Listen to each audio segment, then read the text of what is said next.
교수님 오늘 바쁘신데 이렇게 시간 내주셔서 굉장히 감사하고요. 교수님도 아시겠지만 조종사 그리고 또 이제 네. 조종을 배우시는 학생분들께서 이 눈에 대한 관심이 정말 많으세요. 예. 그래서 오늘 안과 또 과장님이시고 눈 최고 전문의 중에 한 분이신 우리 아이고, 예, 예. 제가 뭐 신계철 아는 건 교수님을. 별로 없는데, 뭐, 이렇게 좀 제가 아는 범위 내에서는 이렇게 설명드리는 게 조금 도움이 되셨으면 합니다. 네, 좋습니다.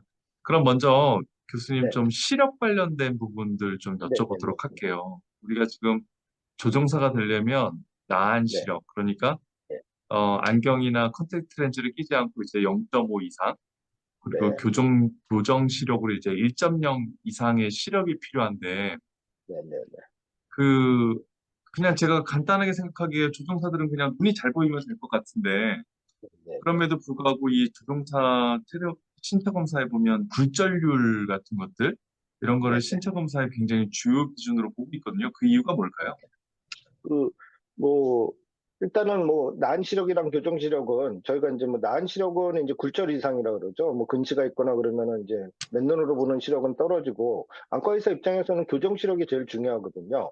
뭐, 안경을 쓰고 1.0 이상 보인다 그러면은 보통은 이제, 그, 정상적인 시력이라고 보는 건데, 저도 이제 근시가 한 5디옵터 정도 되기 때문에, 맨눈으로는 뭐, 제가 이제, 그 시력표에 있는 제일 위쪽에 있는 글을 읽으려면은 한 1m 앞으로 가야 되거든요. 음, 그럼 저는 시력이 0.0이어서 사실은 난 시력으로 보면은 저는 시각장애 1급이거든요. 음, 근데 이제 저는 안경 쓰고 1.0 이상 보니까 전 정상으로 보는 거고 그래서 사실은 뭐 아까 말씀하신 것처럼 뭐 조종사 기준에 나은 시력 0.5고 교정 시력이 1.0이다 그러는데 나은 시력이 0.5 이상을 하는 이유는 정확히는 잘 모르겠습니다. 근데 아마 제 생각에는 이게 이제 나은 시력이 떨어질수록 굴절률이 더 높아질 수가 있거든요. 음, 그래가지고 아마 그런 것 때문에 뭐 그러는 거는 아닐까 싶어서 이제 난시력이 많이 떨어진 사람들은 굴절률이 많이 높고 그다음에 굴절 이상이 많이 높았을 때는 교정 시력이 안 나올 가능성이 있기 때문에 음, 그러는 건 아닌가 싶습니다. 말씀드린 것처럼 저도 이제 안경을 안 쓰면은 지금 렌즈 끼고 있어서 그러지만 안경을 안 쓰면은 제가 이제 원래 법적으로는 이제 시력장애 1급에 해당되는데 안경 쓰고 잘 보이면 정상이거든요. 근데 음, 이제 조종사들도 나은 시력을 제한하는 거는 그래서 제가 봐서는 조금 근거가 없을 수도 있지 않을까 싶습니다. 굴절 이상이라고 얘기하는 거는 이제 빛이 이제 눈으로 들어왔을 때 망막에 딱 초점이 맺어지게 되면 저희가 정시라고 얘기를 하는 거거든요. 그런 사람들은 이제 안경이나 그런 거 없이 잘 볼 수가 있죠. 근데 이제 음, 근시, 우리나라에서 뭐 동양인들에서는 젊어서 이제 안경 쓰는 사람 한 뭐 5% 이상, 98%까지는 다 근시 때문에 쓰는데 근시 같은 경우에는 그 눈의 굴절률이 너무 높기 때문에 망막보다 앞쪽에 이제 초점이 맺어지는 경우 그다음에 이제 반대로 원시라는 거는 굴절률이 너무 낮거나 아니면 눈이 너무 작아가지고 망막보다 뒤쪽에 이제 초점이 맺어지는 그런 상황을 얘기하는 거고요.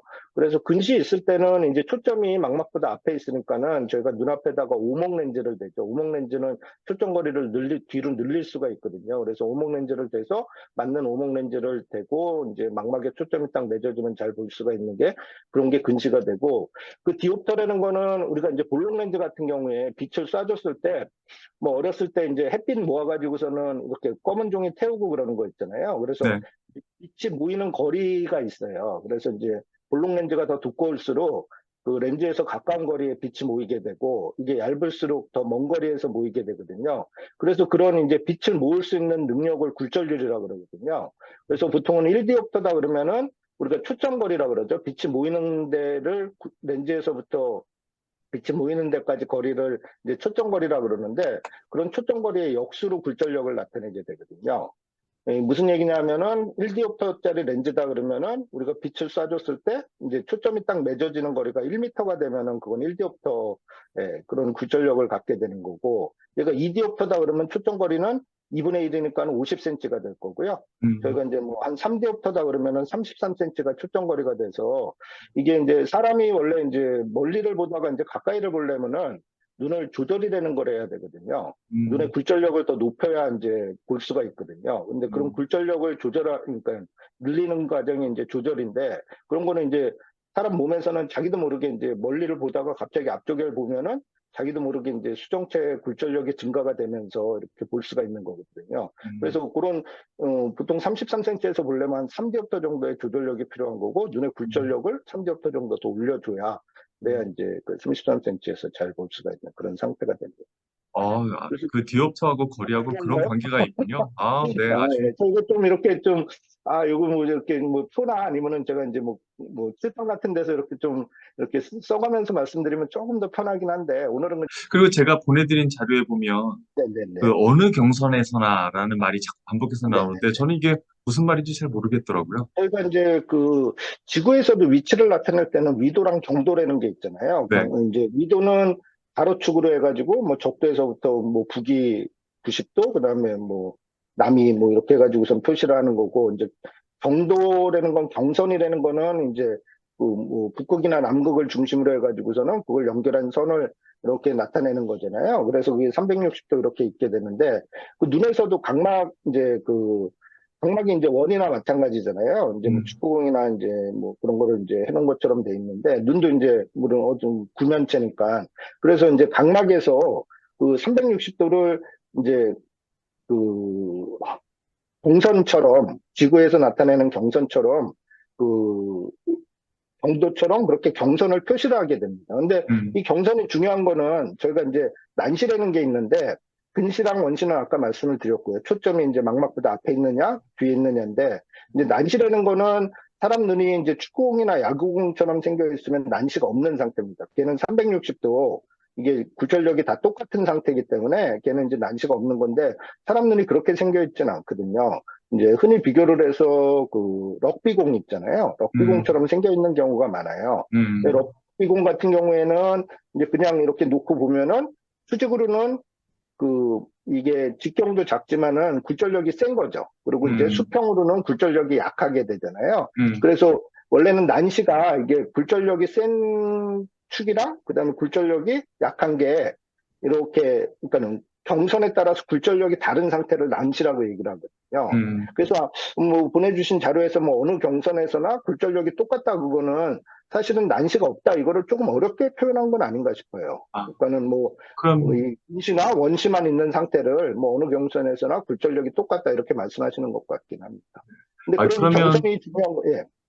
교수님 말씀 들어보면 사실 사람 눈이 럭비공처럼 물론 과장된 표현이긴 하지만 그렇다고 네네네. 하면 아예 난시가 전혀 없는 사람은 거의 없겠어요.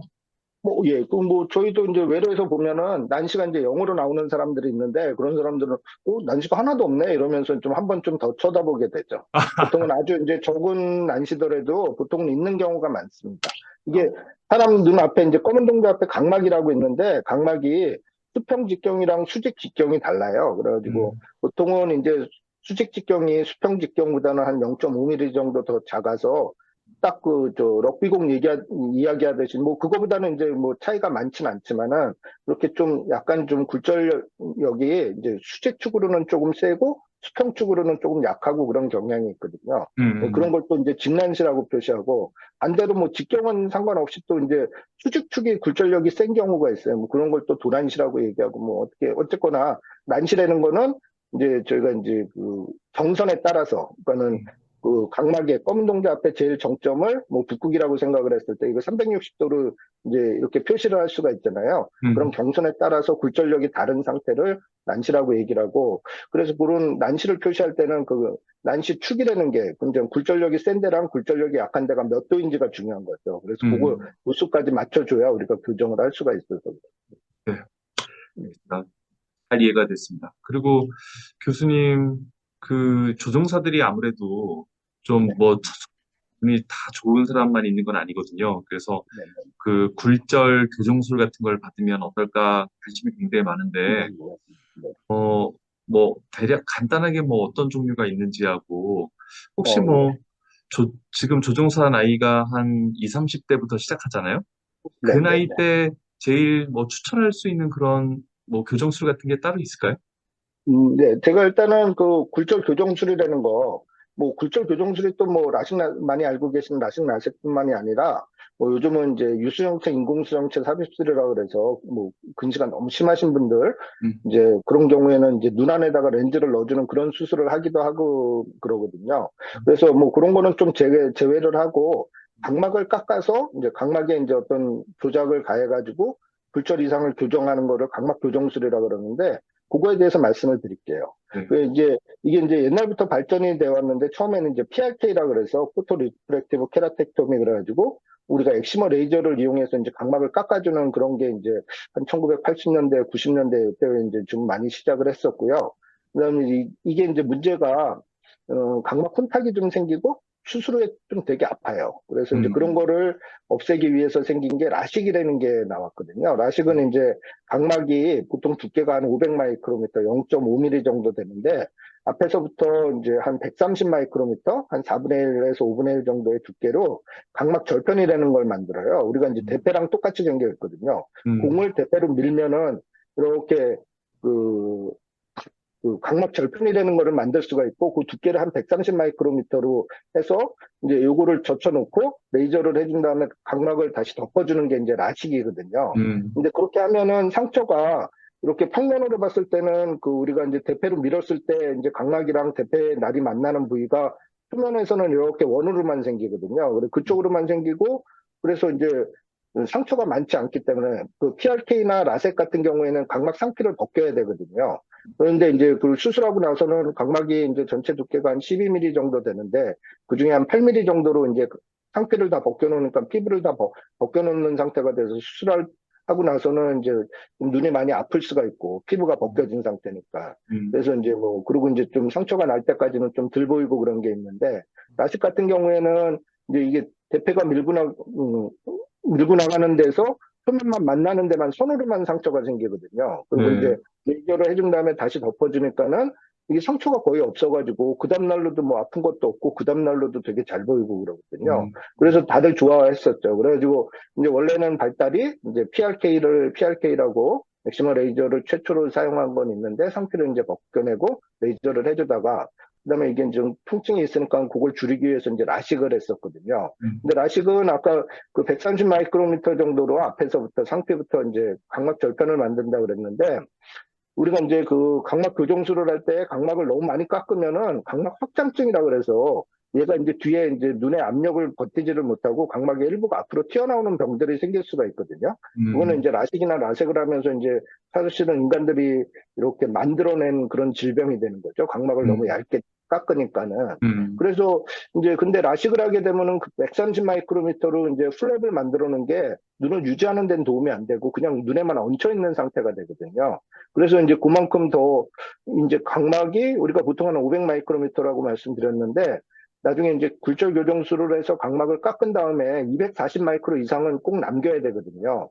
물론 그게 이제 어떤 절대적인 건 아니에요. 240 이상을 남겼는데도 각막 확장증이 생기는 경우는 드물지만 있을 수 있고 어떤 경우에는 뭐 200도 안 남겼는데 확장증이 안 생기는 경우도 있어서 절대적인 건 아니지만 그 240 이하로 남았을 때는 각막 확장증 생길 가능성이 높아서 근데 이제 130 마이크론으로 슬랩을 만들고 그다음에 이제 전체 500이라고 그랬으니까 나머지는 이제 그 370이 남는 거죠. 그런데 그 중에 이제 한 240을 남겨야 되는 거니까 그러면은 370 중에 240이다 그러면은 한 130 마이크로미터 정도밖에 못 깎잖아요. 네. 근데 저희가 보통 굴절 교정 수술 이제 깎는다 그러면은 1디옵터당 한 20 마이크로미터 정도가 깎이거든요.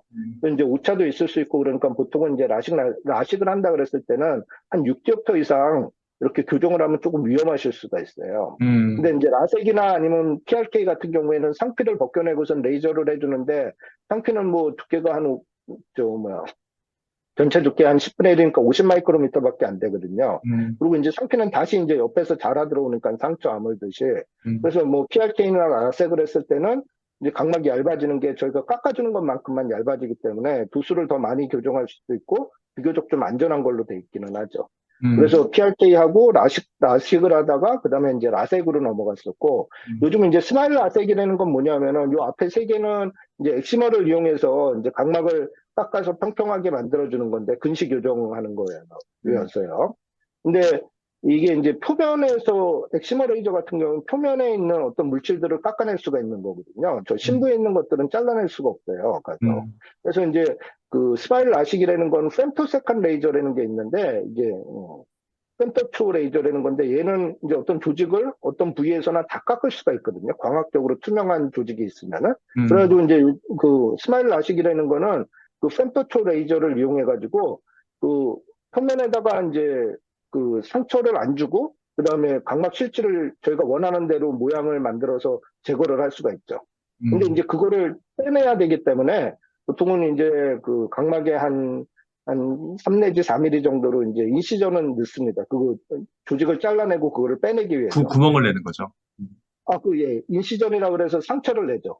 저희가 음, 이제 그 조직을 빼내기 위한 이제 구멍을 내는 거죠. 그래서 이제 그 조직을 빼내고, 아까 라섹은 이제 이렇게 그 어떤 대패가 들어갔을 때 이제 표면 따라서 이렇게 생긴다 그랬잖아요. 그럼 직경 한 8mm 정도로 원주에 해당하는 그런 상처가 생기는데, 얘는 그냥 뭐 한 3mm 정도로만 생기니까는 훨씬 더 이제 상처가 적고, 그다음에 이게 그 밖으로 노출되는 게 없기 때문에 감염의 위험성도 적고 그래서 요즘은 이제 그렇게 이제 한 네 가지 정도 이렇게 이제 역사를 거쳐서 왔고 뭐가 더 좋냐 그거는 잘 모릅니다. 각자가 이제 아까 뭐 라식이랑 라섹은 제가 말씀을 드렸는데 장단점이 있을 수 있어서 그리고 이제 환자의 이제 각막 두께나 아니면은 또 뭐 굴절 이상 정도를 다 고려해야 되기 때문에 뭐가 또 이렇게 좋다 그러는 거는 뭐 없고요. 그래서 만약에 이제 수술을 원한다 그러면은 그 수술을 하는 병원에 가서 검사를 하고 그리고 이제 거기에서 이제 뭐 의사 선생님이랑 같이 어떤 거를 수술할지 같이 이제 좀 논의를 해서 수술 받으시는 게 제일 안전하고 예, 제일 좋은 거라고 생각이 됩니다. 네, 좋습니다. 아니, 근데 보니까 조종사들은 네, 이거 라식, 라섹, PRK, 뭐 스마일 라식 이런 걸 하면 네. 불합격이에요. 그래서 저는 아, 아니 눈이 잘 보이면 좋지 왜 이걸 검사 전에 미리 받으면 불합격이 될까 이게 좀 궁금했어요. 저도 이제 그 처음 알았는데 그, 그거를 왜 그러는지는 저도 명확하게는 잘 모르겠습니다. 그 이제 음, 수술을 받으면은 이제 뭐 교정 시력이 잘 나오고 합병증이 없으면은 보통은 한 1.0 이상 대부분이 다 나오기 때문에 근데 제가 좀 그 얘기를 듣고 한번 생각을 해보니까는 우리가 이제 이 사람의 굴절 상태가 사실은 나색 같은 거를 하고 이제 라식은 아까 상처가 이제 선 따라서 생긴다 그랬는데 그건 평생 남거든요. 그 네, 수술을 받으셨어도 저희가 이제 뭐 이제 세극등 현미경이라고 안과에서 보는 걸로 눈을 들여다보면은 그 상처 부위에 이렇게 혼탁이 약간 남아서 아유 음, 라식하셨네요 이렇게 말씀을 드릴 수가 있어요 네, 환자분들한테는.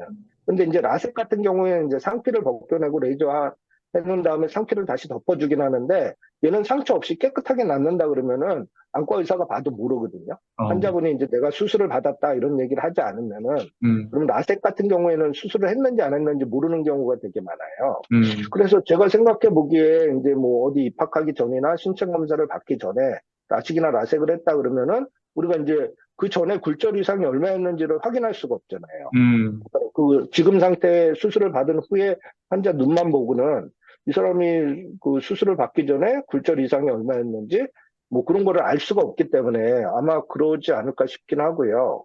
근데 이제 라식 라섹도 아까 각막 두께랑 말씀을 드렸는데 저희가 이제 교정하는 데는 제한이 있거든요. 뭐 처음에는 이제 이거 뭐 안경을 안 끼게 해줄 수 있다 그래가지고 막 20디옵터도 이제 교정을 했었어요. 그러면은 20디옵터를 교정하려면 사실은 400 마이크로미터가 필요하고 그러면 전체 500 마이크로미터 중에 100 마이크로미터밖에 안 남거든요. 각막이. 그럴 때는 진짜 이게 각막 확장증이 생길 가능성이 매우 높기 때문에 요즘은 그렇게는 안 하는데, 뭐, 처음에 했을 때는 이제 막 이렇게 20기부터도 교정을 하고, 처음엔 잘 보이다가 이제 나중에 안 보일 수도 있긴 있는데, 확장증이 안 생기면 또 잘 볼 수도 있거든요. 아마, 그래서, 이렇게 입학 전에나 이제 그런 거를 제한하는 이유가, 이 사람이 눈 상태를 정확히 모를 가능성도 있기 때문에 아마 제한을 하는 건 아닌가 싶습니다. 네, 근데 제가 봐서는 수술하고 나서 안경을 안 쓰고도 교정 시력이 잘 보인다 그러면은 굳이 그거를 이렇게 뭐 제한하거나 그럴 필요는 없지 않을까 싶습니다. 네, 좋습니다. 아, 그리고 또 조종사들이 되게 불합격이 되는 이유들 중에 하나가 이제 네. 단압 이상이 또 많대요. 네. 그래가지고 그 22 mg HG 이상은 그러니까 거의 불합격 이상입니다. 하거든요. 근데 이게 네. 아마 조종사들이 이거 왜 안압을 이렇게 중요하게 생각하나 궁금해하실 것 같은데 좀 안압 검사가 중요한 이유를 좀 설명해 주실까요? 예. 보통 이제 뭐 일반인들도 이제 안압이 높으면은 문제가 되는 게 녹내장이라는 건 알고 계실 거예요. 보통은 이제 녹내장은, 옛날에 생각했을 때는 안압이 높아져가지고 이제 시신경이 손상을 받기 때문에 어떤 물리적인 압력 때문에 그래가지고서는 이제 녹내장이 생긴다고 봤는데 이게 이제 뭐 안압도 사실은 하루에도 한 5 정도는 변하거든요. 그래서 보통 어, 한 새벽 2시 뭐 이런 때 이제 제일 높고 음, 그다음에 이제 이렇게 저녁으로 될수록 조금씩 떨어져요. 그러다 이제 새벽에 다시 높아지고 그러는데 하루에 한 4, 5 정도는 변하고요. 저희가 음, 보통은 이제 안과에서 이제 그 안압을 검사할 때 바람이 팍 나오는 검사가 있어요. 네, 무릎 맞아요. 대고 있으라고 뜨세요 그러면서 바람이 팍 나오는데 그걸 이용해서 이제 안압을 재는데 그때 숨을 꽉 참고 이렇게 눈에 힘을 꽉 주고 있으면은 되게 높게 측정이 되는 경우가 많습니다. 네, 그래가지고 네. 진짜로 그렇습니다. 원래 어, 발살바라 그래가지고 이렇게 숨을 꽉 참고 이제 눈에 보갑이죠, 이제 보갑. 복압을 이제 올려서 이게 혈액순환을 좀 떨어뜨리면은 눈에 압력이 올라갈 수가 있거든요. 그래서 뭐 그럴 때도 또 높게 측정이 되고 옛날에는 이제 안압이 높으면 다 녹내장으로 생각했는데 요즘은 고안압증이라고 그래서 안압은 높은데 이제 녹내장이 아닌 사람도 많고 반대로 이제 그 정상 안압 녹내장이라고 그래서 안압은 정상인데 녹내장이 있으신 분들도 많거든요. 네. 정상 안압 녹내장이라는 게 이제 어떤 우리가 녹내장의 종류의 한 카테고리로 얘기가 되고 있거든요. 그래서 이제 옛날보다는 안압의 중요성이 옛날에는 안압 높으면 다 녹내장이라고 생각했는데 요즘은 안압 높아도 시신경이 손상이 진행되지 않으면 녹내장이라고 얘기 안 하거든요. 음, 그래서 그러면 왜 이제 안압이라는 게 왜 중요하냐?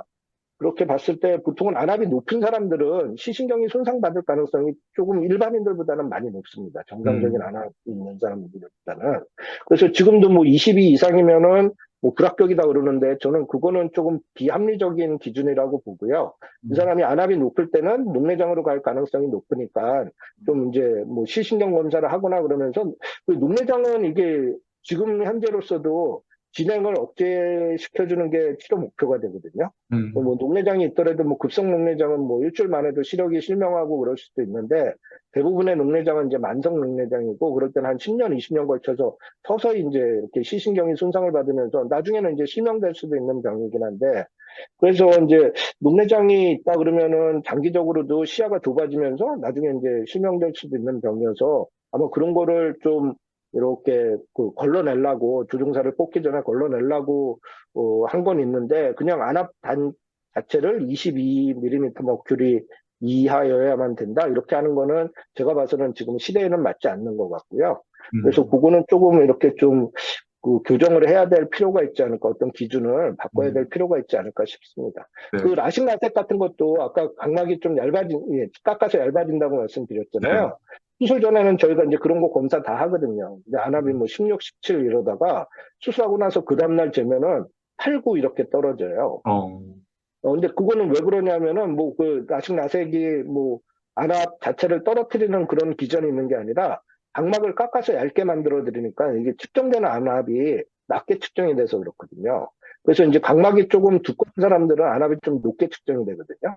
아, 반대로. 이제 그래가지고 이제 옛날에는 진짜 안압 높으면 다 녹내장 생각했는데 요즘은 안압이랑 녹내장이랑 이렇게 아주 연관져서 이거 뭐 안압이 높으면 무조건 녹내장이다 이렇게 얘기하지는 않습니다. 아니, 교수님, 우리 왜 안압 측정할 때 네. 비접촉식으로 아까 말씀하신 것처럼 바람을 불어서 하잖아요. 그러니까 이게 네네네. 진짜 각막이 얇으면 낮게 측정되고 각막이 두꺼우면 높게 측정될 수밖에 높게 측정되고. 없겠어요. 네, 네, 그렇게 그러니까 돼 그게 있죠. 실제 안압이랑은 상관이 없을 수도 있겠는데요. 근데 이제 비례는 하죠.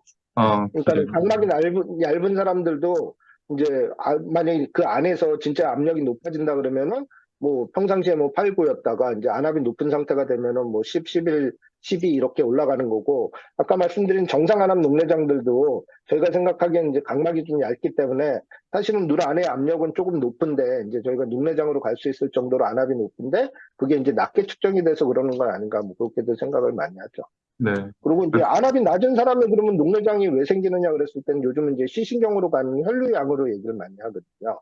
그리고 이제 그러면은 이제 안압이 높아지면 그 혈류양도 떨어지기 때문에 그러는 거고 안압이랑 상관없이 혈류가 잘 안 간다 그랬을 때는 녹내장이 이제 시신경이 손상되는 병인데 그런 병들이 진행될 수 있다고 보는 거죠. 음, 그 얼마 전에 조종사들이 모여있는 단톡방에서 이 네. 각막이 두꺼워가지고 안압이 높이 나왔다라는 말이 있었는데 그게 진짜 사실이네요.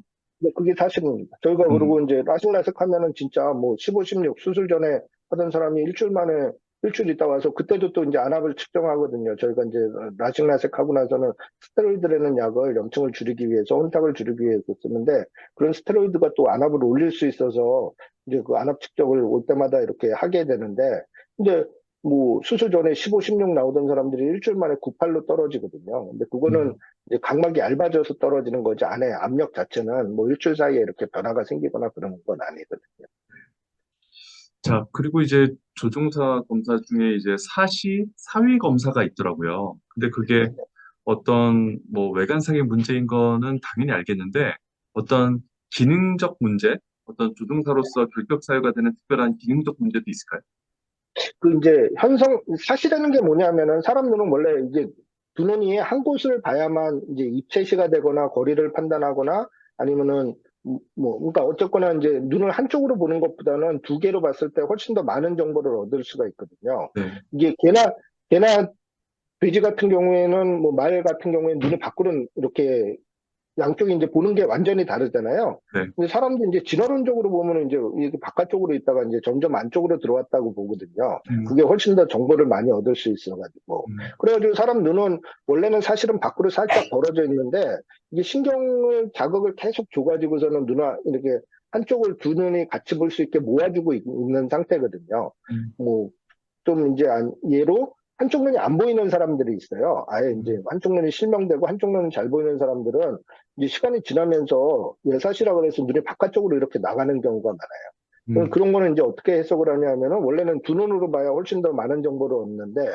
한쪽 음, 눈이 안 보인다 그러면 두 눈으로 봐야 될 이유가 없잖아요. 네, 그래서 이제 그런 모아주는 힘들이 약해지기 때문에 외사시는가 이제 사시가 생긴다 뭐 이렇게 얘기하는 사람들도 있거든요. 음, 근데 이제 그런 사시는 이제 어렸을 때 보통 생기는 경우가 많고 특별하게 이유는 잘 모릅니다. 그리고 어른이 돼서 갑자기 사시가 뭐 이제 뇌출혈이 있거나 그러면은 눈을 움직이는 신경이 세 가지인데 그 세 가지 중에 뭐가 하나가 이제 뭐 뇌출혈이나 아니면은 뭐 다치거나 아니면 혈관이 막혀서 못한다 그러면은 갑자기 사시가 생기거든요. 그러면 사시가 생기면은 눈이 한 곳을 보는 게 아니라 다른 곳을 보기 때문에 다른 정보가 들어와서 어렸을 때 생기는 애들은 이제 사시가 있으면은 보는 게 다르기 때문에 한쪽 눈을 서프레션이라는 거를 해요. 음, 이제 얘는 한쪽 눈은 이게 두 개가 다른 정보가 들어오면은 뇌에서 되게 혼란스럽거든요. 그래서 음, 아예 그냥 뇌에서 한쪽 눈을 이렇게 안 보는 것처럼 해가지고 한쪽 눈으로만 사실은 보게 되거든요. 사시가 심하게 음, 어렸을 음, 때부터 있는 사람들은. 그거 음, 이제 서프레션 억압이라 그러는데, 음, 이제 그렇게 됐을 때는 문제가 이제 우리가 입체시라 그래서 양쪽 눈으로 보면서 거리를 판단하거나 그러는 게 좀 떨어질 수가 있어요. 음, 한쪽 눈으로만 보는 거에 익숙해지면은. 음, 그래가지고서는 사실은 사시가 있었을 때는 그런 입체시에 대한 그, 게 떨어지기 때문에 그런 게 이제 사실은 이 조종을 하거나 그러시는 분들에 있어서는 조금 안 좋으실 수가 있거든요. 음, 어떤 판단을 하거나 그런 거에 있어서. 그래서 사실은 그 사시가 좀 심한 사람들은 조종사에는 조금 적합하지 않을 수도 있거든요. 네, 사실에는 건 어쨌거나 두 개가 보는 게 다른 거고, 어렸을 때 있으면 한쪽 눈을 서프레션 시켜가지고, 억압시켜가지고, 한쪽 눈만으로 보는 경우가 많고, 그랬을 때는 이제 입체시에 문제가 있을 수 있어서, 사실은 조종사라는 직업을 하기에는 조금 위험하실 수도 있는 그런 상태가 될 수 있을 것 같습니다. 네. 아주 이해가 아주 그냥 잘 됐습니다. 자, 이제 망막 이상 쪽을 여쭤봐야 될 것 같은데, 네. 이제 연세가 드시면서 이제 망막 이상이 있으신 분들 정말 많더라고요. 뭐 그리고 요즘 특별히, 황반변성 이런 것도 얘기 많이 하죠. 네, 네. 그 조종사들은 특별히 이렇게 눈 번쩍하면서 안저를 촬영하는 그런 것도 하고, 또 네. 정밀 시야 검사도 하거든요. 그래서 네. 그 고정하고 주변에 이제 작은 불이 불빛들 번쩍번쩍 추적하는, 할 때. 네네, 그런 것들을 검사를 하는데, 좀 망막 이상은 어떤 것들이 있고, 또 조종사들은 이거를 굉장히 중요하게 생각해야 될 것 같은데, 거기에 대한 네네. 코멘트 좀 해볼까요?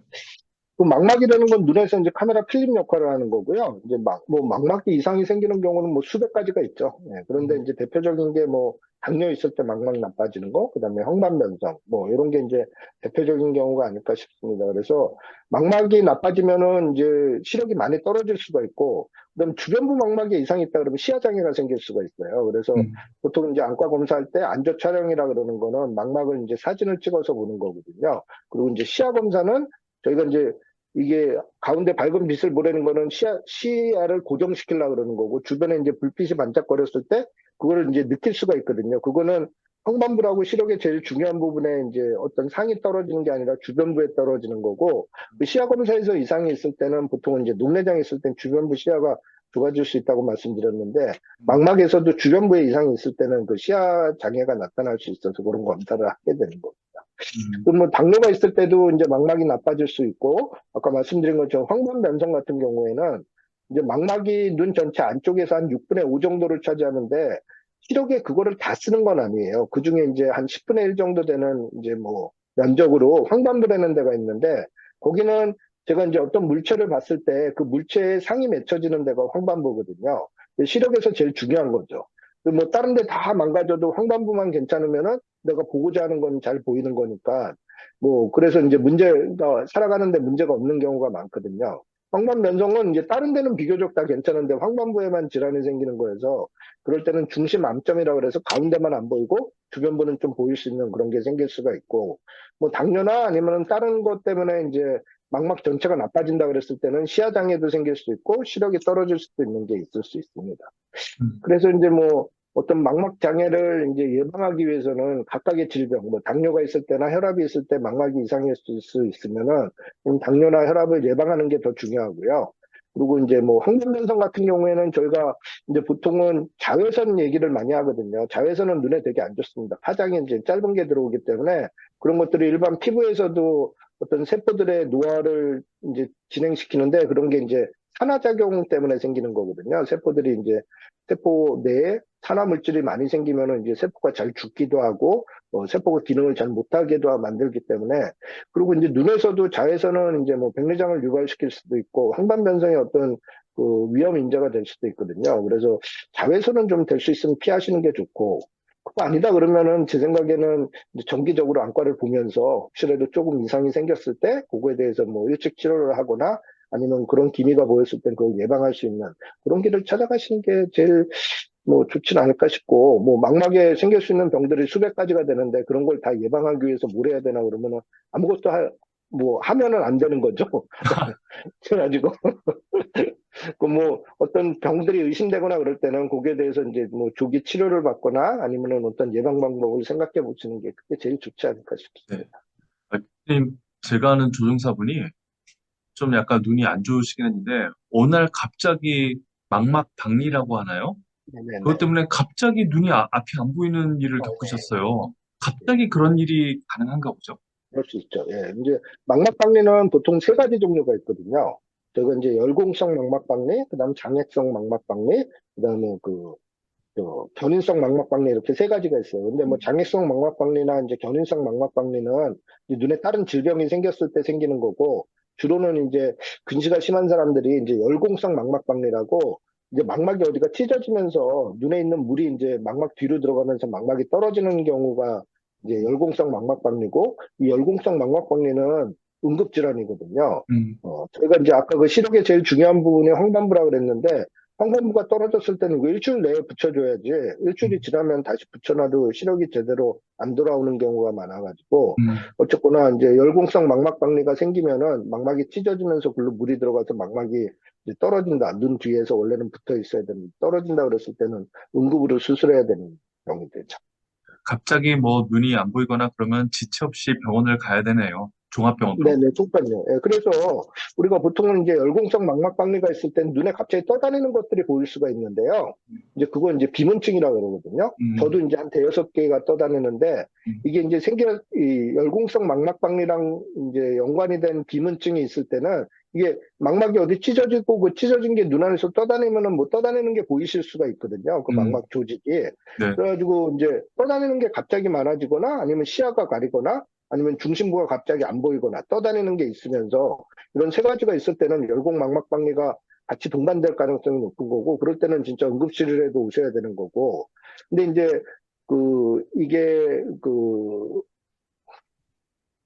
비문증이라는 게 망막박리 없이 생기는 경우가 99%긴 합니다. 근데 이제 음, 비문증이랑 연관된 망막박리가 한 1% 정도, 비문증 음, 있는 사람 중에 1% 정도 그러는데, 그 1% 정도에서는 아까 말씀드린 것처럼 개수가 갑자기 많아지든지, 아니면 시야가 가리든지, 아니면 시력이 떨어지는 그런 증상들이 동반되니까, 아니, 그런 게 비문증이 있으면서 그런 게 있다 그랬을 때는, 뭐 응급실로 빨리 오실 수 있는 그런 방법을 생각하셔야 될 겁니다.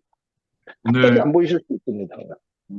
오늘 멘트를 잘해주셔서 이거 보는 분들 많이 교수님이 구해주실 것 같아요. 자, 이제 마지막으로 그 네, 조종사분들한테 제가 좀 궁금한 걸 좀 물어볼 수 있도록 기회를 줬더니 이런 네, 질문을 주셨어요. 아무래도 조종사들은 눈 건강이 중요할 수밖에 없다. 근데 평소에 네, 네. 눈 관리하는데 좋은 습관이나 또는 안 좋은 습관이 있냐? 이걸 네. 여쭤보더라고요. 그, 아, 이렇게 이제 저희가 뭐 이제 시력이랑 뭐 관련돼서도 있지만 전반적으로 눈 관리 얘기할 때는 이 건성환이 되게 많거든요. 저도 이제 요즘 이제 나이 들었더니 건성환이 좀 생기는데 이게 눈물층이 좀 불안정하거나 그러면 눈을 보호 못 해주면서 이제 증상도 생기지만 뭐 시력이 떨어질 수도 있고 그럴 수 있거든요. 음, 그래서 이게 이제 이 책 같은 걸 너무 많이 보거나 아니면 뭐에다 집중하면은 눈 깜빡임 운동도 줄어들어요. 근데 이제 눈물 음, 성분도 안 좋아지는데 그게 이제 깜빡임 운동이 줄어들면은 눈 표면에는 더 안 좋은 영향을 미칠 수 있고 음, 그래서 이제 뭐 어떤 거에 뭐에 집중해서 할 때도 뭐 한 1시간 정도 한다 그러면 한 뭐 5분이나 10분 정도는 이렇게 좀 눈을 쉬어주는 그런 게 좀 필요하지 않을까 싶긴 하고요. 음, 모든 일이 그렇잖아요. 무리하면 좋지 않은 거. 뭐 네, 팔다리도 이제 운동한다고서는 몸을 좋게 하려고 운동하는데 너무 막 심하게 하거나 그러면 이제 뭐 근육통이 오거나 아니면 뭐 근육이 늘어나거나 그러면 또 아프면은 또 이제 뭐 이렇게 운동을 더 할 수가 없는 것처럼 눈도 마찬가지로 이제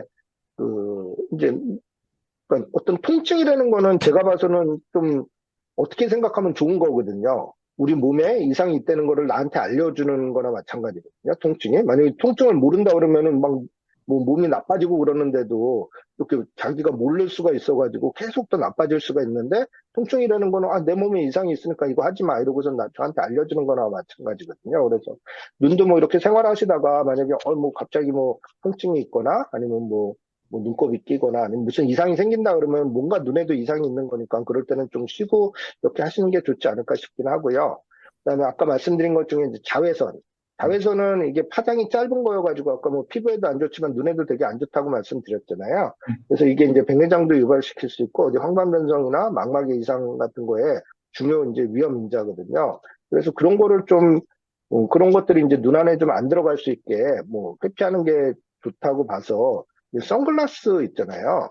요즘은 이제 선글라스 이제 렌즈, 요즘 일반 안경에도 이제 자외선 차단 코팅을 다 하긴 하는데, 그런 이제 뭐 선글라스에 이제 자외선 코팅을 좀 잘 되게 해가지고, 그런 거를 이제 뭐 햇빛이 강하거나 그런 데서 좀 쓰는 거는 좀 눈을 보호하는 데는 좀 많은 역할을 하지 않을까 싶습니다. 질문에도 있었는데요. 네. 조종사들이 구름 위를 조종하는 경우가 굉장히 많거든요. 그때 그럼요. 네. 저도 보면 뭐 눈이 너무너무 부셔요. 그래서 그때 그렇죠. 선글라스를 안 끼면 진짜 눈이 아플 정도로 눈이 부신데 이럴 네. 때 선글라스를 꼭 착용해야 되겠어요, 교수님.